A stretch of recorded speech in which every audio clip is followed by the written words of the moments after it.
Hello बच्चों, चलिए प्रश्न देखते हैं। मृदा में Mn की मात्रा अत्यधिक होने से Ca, Mg तथा Fe की कमी हो जाती है, कथन की पुष्टि कीजिए।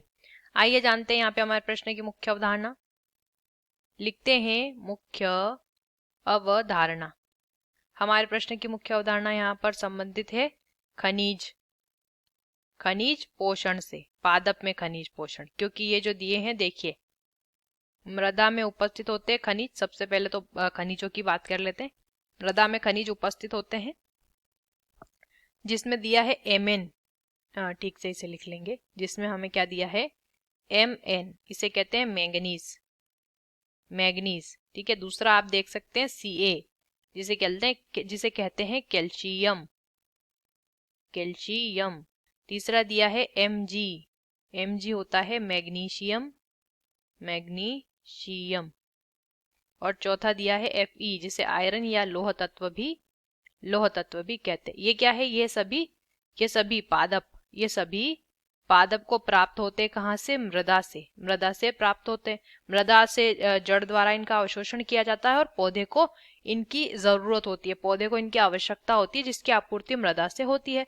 अब यहाँ पे प्रश्न ये दिया है कि जब Mn यानी मैग्नीशियम की मात्रा, इसकी जो मात्रा है वो ज्यादा हो जाती है, तो इन तीनों कैल्शियम, मैग्नीशियम और आयरन की जो पौधे में जो मात्रा है, उनकी मात्रा में कमी आने लगती है। तो क्यों होता है ऐसा, आइए जान लेते हैं। तो देखिए क्या होता है, जो हमारा मैग्नीज रहता है, मैग्नीज Mn मैग्नीज, Mn की जब अधिकता होती है, Mn की जब अधिकता होती है तो मैग्नीज जो है Mn, इसका ये गुण रहता है कि ये क्या करता है, ये सबसे पहले तो जो कैल्शियम रहता है वहां पर मौजूद, जब इसकी अधिकता हो रही है तो जो कैल्शियम रहता है उसे ये स्थानांतरित करना शुरू कर देता है, उसका ये स्थानांतरण कर देता है। यानी कि जितना भी कैल्शियम है जगह पर, जितना भी स्थान में कैल्शियम है, उस कैल्शियम के स्थान पर क्या आ जाता है, उसके स्थान पर यहाँ पर Mn आकर रहने लग जाता है, जिस वजह से कैल्शियम में क्या आ रही है, अब आ जाती है सबसे पहले तो कैल्शियम में कमी। एक तो ये इस प्रकार से कार्य करता है। दूसरा ये कार्य करता है कि जो Mn यानी मैग्नीज हमारा रहता है, ये क्या करता है, ये हमारा जो मैग्नीशियम है और आयरन है, यानी कि Mg और Fe, इनके अवशोषण में कमी लाता है।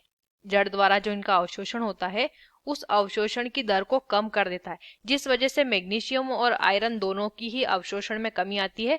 तो सीधी सी बात है, पादप में इनकी कमी देखने को मिलेगी। इस तरह से ये इन तीनों तत्वों में कमी, पौधे में इन तीनों तत्वों की कमी कर देता है, अगर इसकी अधिकता हो जाए। आशा करते हैं आपको इस प्रश्न का उत्तर समझ आया होगा। धन्यवाद।